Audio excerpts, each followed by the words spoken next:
Olá, estamos no nosso programa Um Fato, Duas Visões, hoje falando sobre diagnóstico com a professora Maria Cecília de Vilhena e Moraes. Tudo bom, professora? Tudo bem, Márcia. Ao longo do programa, vou pedir para Maria Cecília se eu posso chamá-la como nós chamamos aqui cotidianamente na nossa casa, que é de apenas Cissa. Tudo bem? Tudo bem, até prefiro.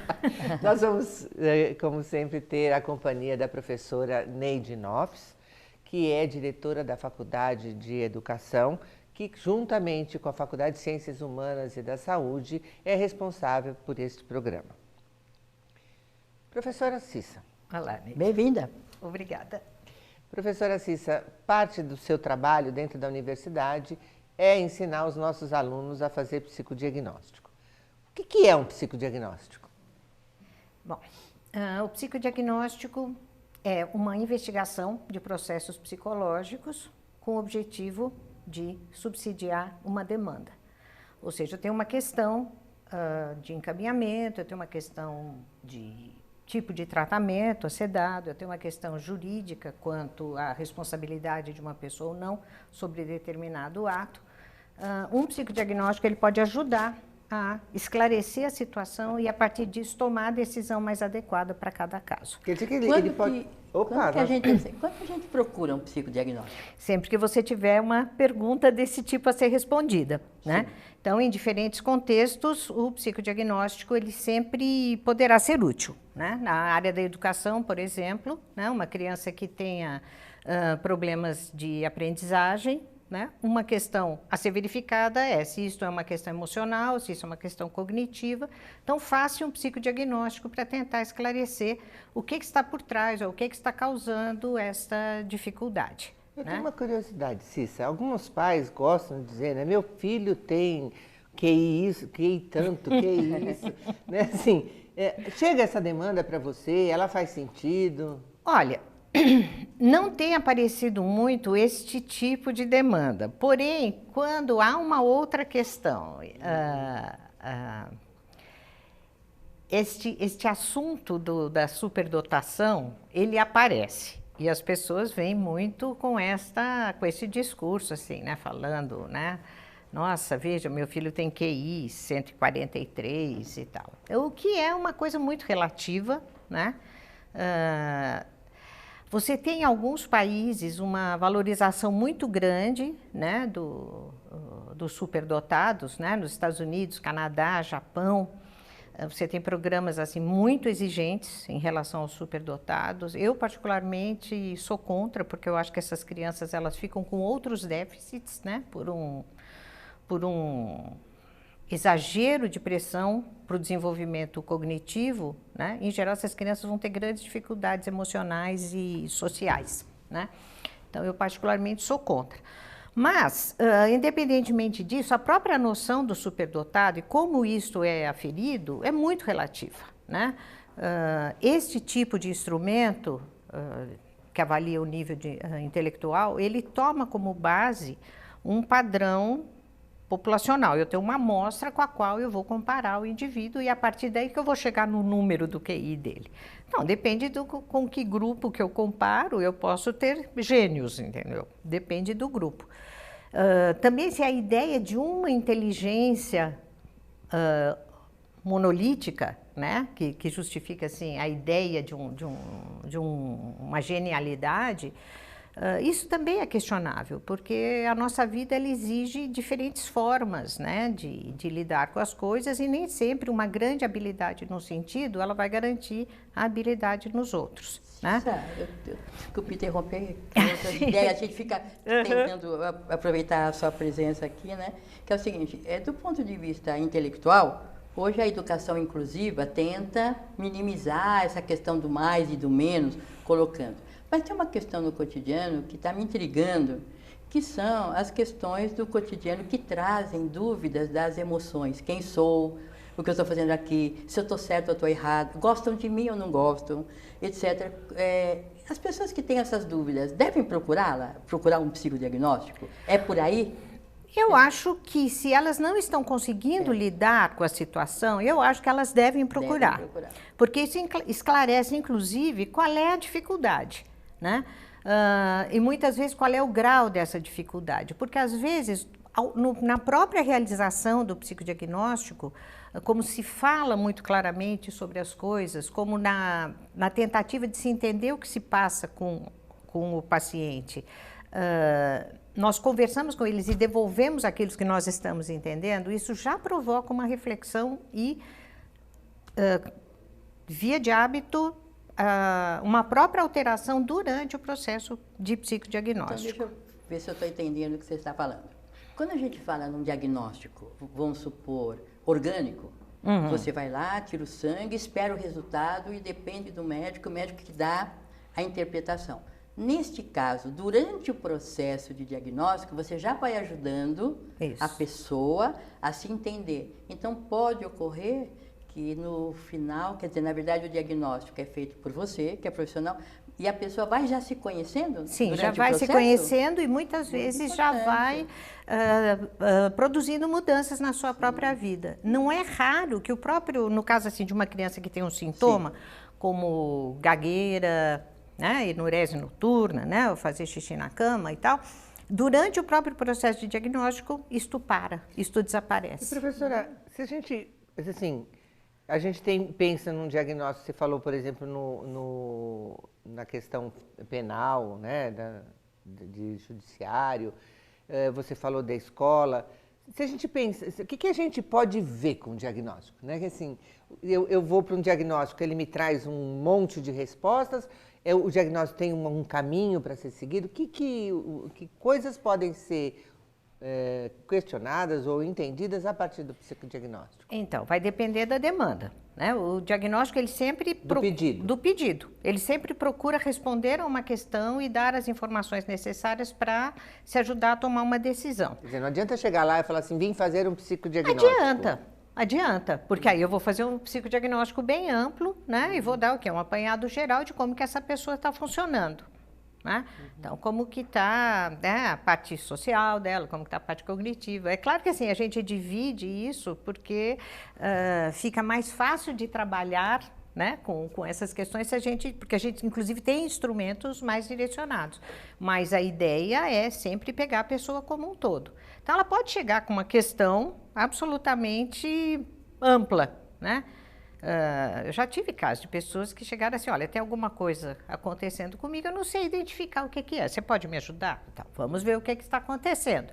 Como você pode ter questões absolutamente pontuais, né? Que é o caso, por exemplo, do diagnóstico diferencial, né? Quer dizer, a gente tem, hoje em dia você tem uma geração... Acho que precisa dizer o que é o diagnóstico diferencial. Então, o diagnóstico diferencial, ele é em geral solicitado por psiquiatras, né, mas eventualmente por psicólogos que estão fazendo determinado atendimento, que eles estão em dúvida quanto ao tipo de patologia que está instalada lá. Então, em geral, é psiquiatra que faz esse pedido, né? Então, ele está ali com o paciente, ele está na dúvida se é um transtorno bipolar ou se é um déficit de atenção, por exemplo, que são coisas que se confundem muito, por incrível que se pareça, né?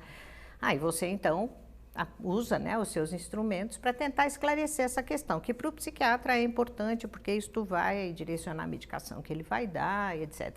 Então, em geral, quando um psiquiatra pede, a gente faz um psicodiagnóstico mais sucinto, porque ele quer informações mais focais. Isso não quer dizer que a gente vá se limitar ao diagnóstico, ao nome, né, ao rótulo, né? Sempre se procura entender isso no contexto mais amplo e também fazer as sugestões de encaminhamento, quer dizer, o que é importante lidar com esta pessoa, quais são os pontos fracos dela e principalmente quais são os pontos fortes, né? Quer dizer, por onde que a gente consegue chegar nela, que áreas que estão preservadas, que vão ser as áreas de acesso mesmo às outras questões dela. Eu fico aqui tentando perguntar várias coisas, então eu vou te fazer 2 perguntas e depois você organiza.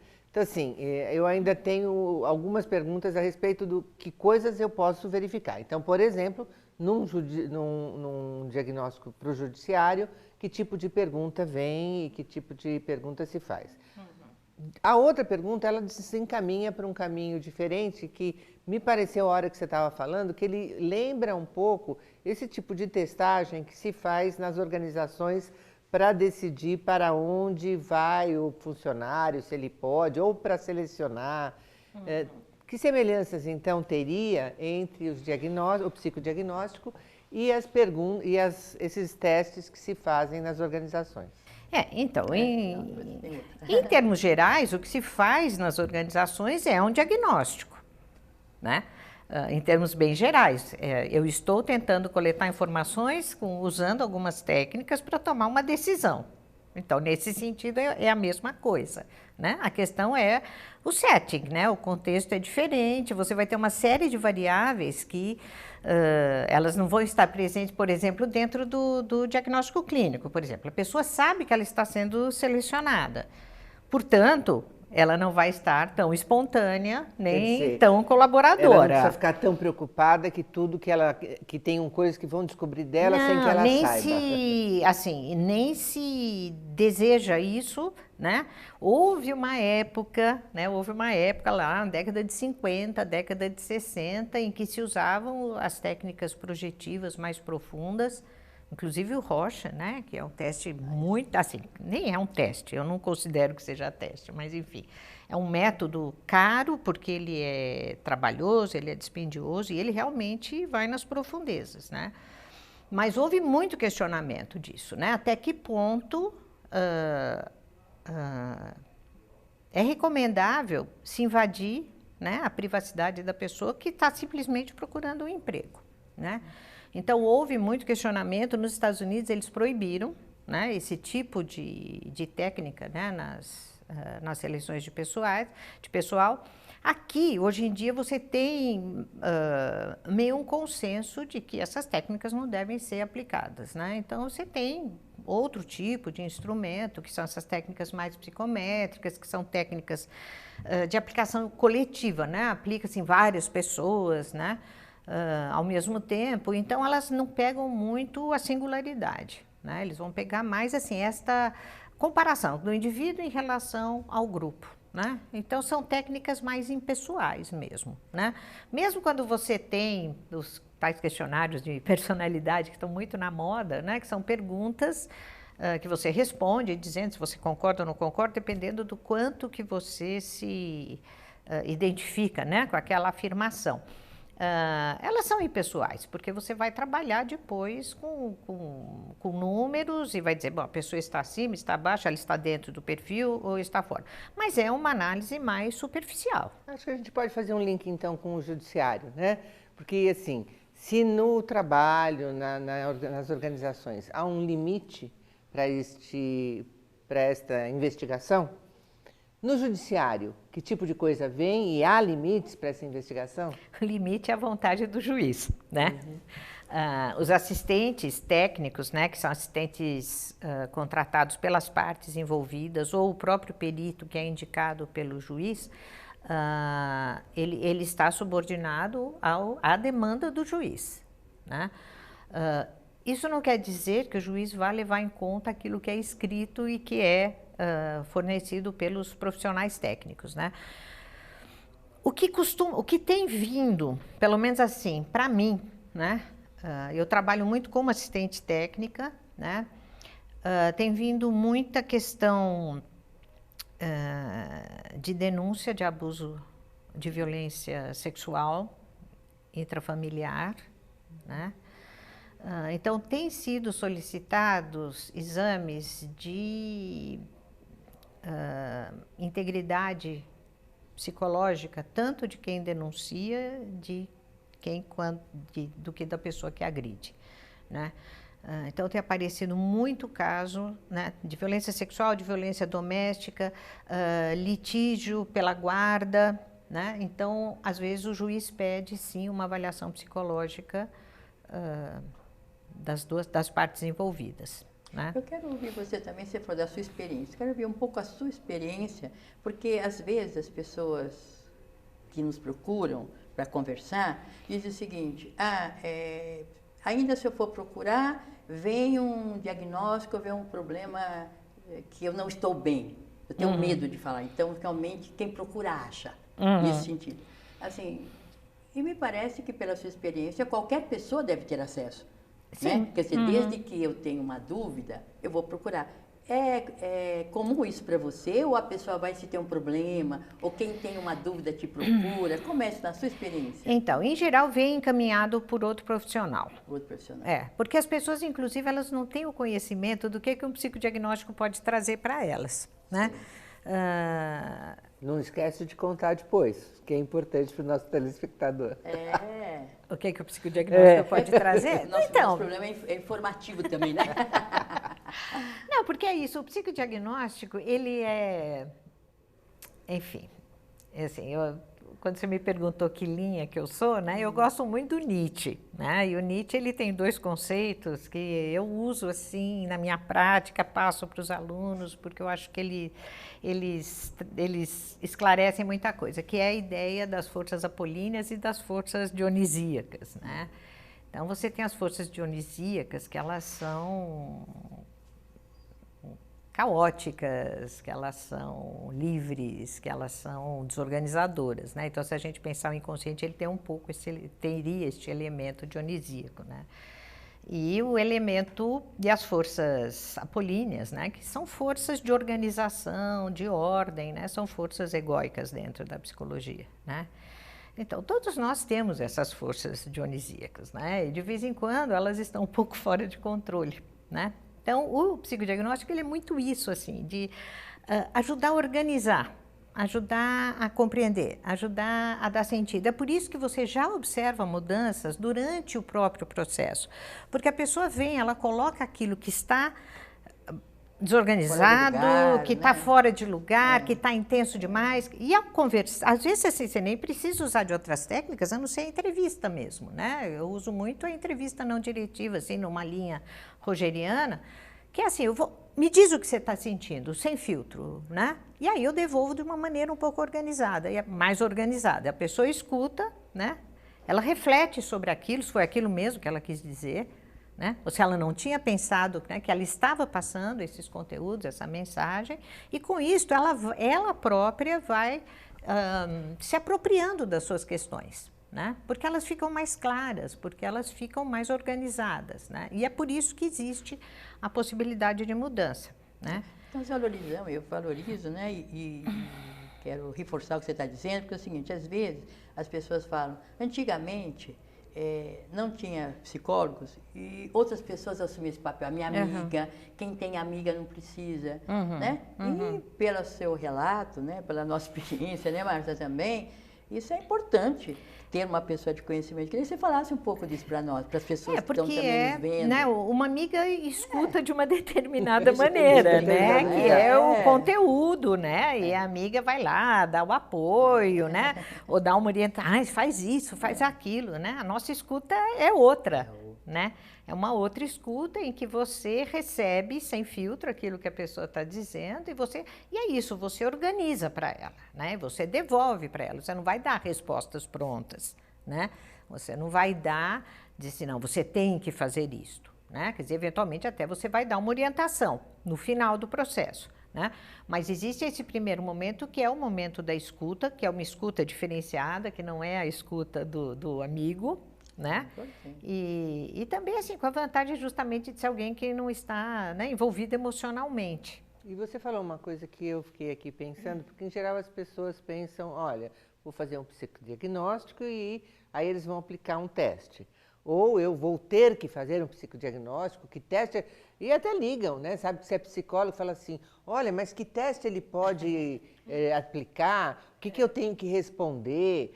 Eu li que tem que desenhar uma árvore e não pode pôr um tronco dividido, né? Então, assim, que recursos podem ser usados e essa coisa de se dá ou não dá para a gente, vamos dizer, treinar o teste antes. Enfim, isso é um problema, né? Primeiro que as pessoas acham que tem que ter teste. Não necessariamente tem, né? Há muitos diagnósticos que se faz basicamente com as entrevistas mesmo. No caso de criança, eventualmente é uma observação lúdica, não necessariamente você vai aplicar um teste, né? Quer dizer, você fica observando a criança brincar. Isso, exatamente. Você fica observando a criança brincar. A gente tem uma caixa, né, com vários elementos que vão favorecer, né, a emergência de determinados conteúdos. Você fica olhando. Se a criança pedir para você brincar um pouco, você brinca. Enfim, são várias técnicas, são várias formas de se trabalhar, né? Se dá para forjar um teste, eu acho que, assim, uma resposta, né? Sim, dá, né?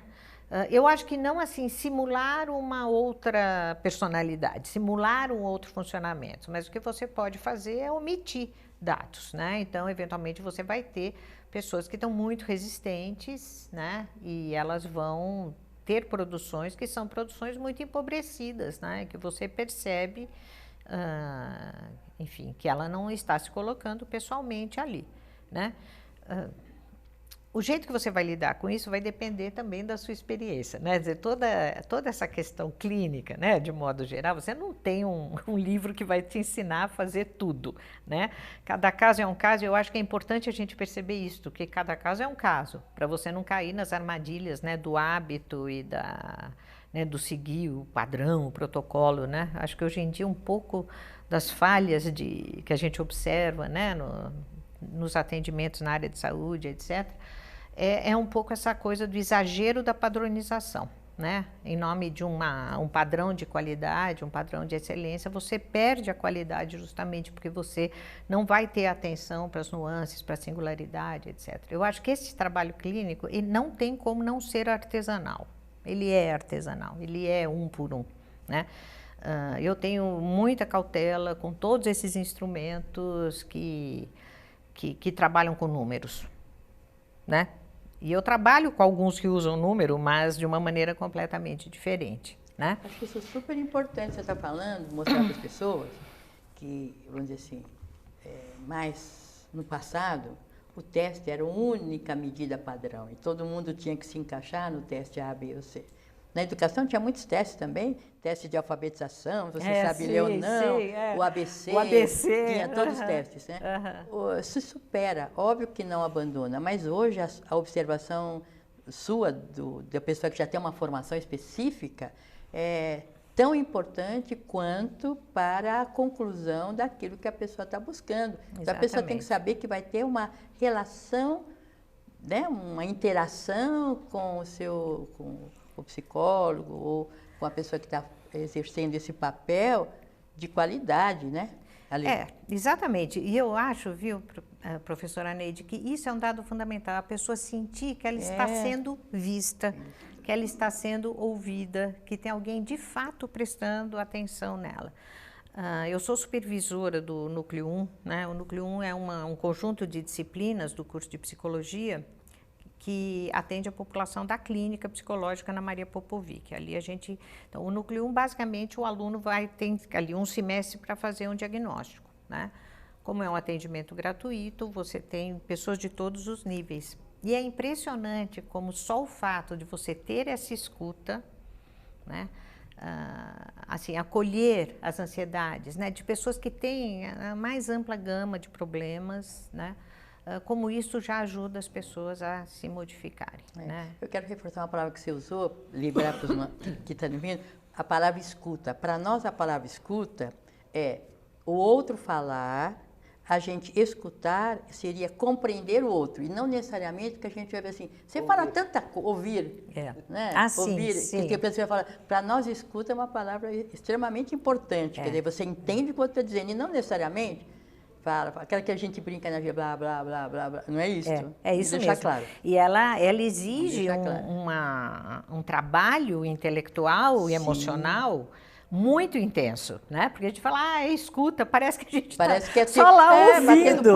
Um papinho só, não né? eu estou ali tentando captar padrões, tentando observar um sentido maior, tentando ligar isso com a queixa que veio, tentando levantar hipóteses, quer dizer, eu estou tentando entender esta pessoa, eu estou ali ouvindo atentamente, isso é fundamental, a gente sai exausto das entrevistas, porque é um esforço de atenção muito grande, e num segundo plano eu estou com um intenso trabalho de elaboração. E né? aqui a gente também adora ficar escutando e o nosso tempo parece que voa. Então, nossa, já foi? Você viu? Nossa. Então eu queria que você tivesse aí um tempinho para dizer coisas que você quisesse falar a respeito do seu tema, a respeito da sua profissão, para que a gente possa ir terminando. Bom, em primeiro lugar, eu quero agradecer vocês de ter tido essa oportunidade de falar um pouco do meu trabalho, falar um pouco das disciplinas que eu dou aqui na PUC e que eu acho fundamentais para a formação do psicólogo clínico, mesmo que ele não vá trabalhar na área do diagnóstico. Eu acho que o conhecimento do diagnóstico, das ferramentas que a gente tem, ajudam o psicólogo clínico a disciplinar o seu próprio raciocínio, né?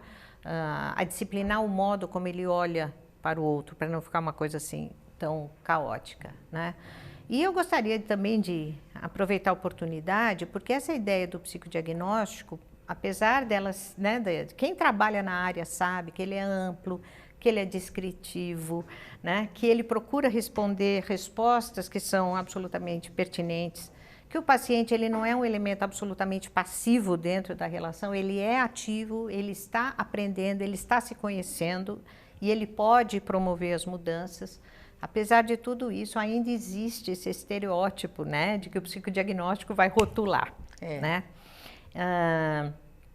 Então, infelizmente, isso é uma concepção muito equivocada, né, do que seja o diagnóstico, né? Ela não faz o mínimo sentido quando a gente fala, né, nesse diagnóstico compreensivo que o Dr. Walter Trinca defende, que nós clínicos todos defendemos, mas infelizmente de vez em quando você tropeça um pouco nesta ideia, mas aí vai me rotular, vai me dar o QI e tal. Não é isso, né? O psicodiagnóstico ele é uma tentativa de compreender o sujeito em termos amplos, né? E eventualmente dar essas informações mais direcionadas para uma tomada de decisão que se imponha naquele momento. Então, passamos por aqui hoje, infelizmente, como desejando uma outra oportunidade para conversar de novo. Agradeço a sua presença e terminamos por hoje. Obrigada, Neide. Obrigada, Cissa. Eu que agradeço.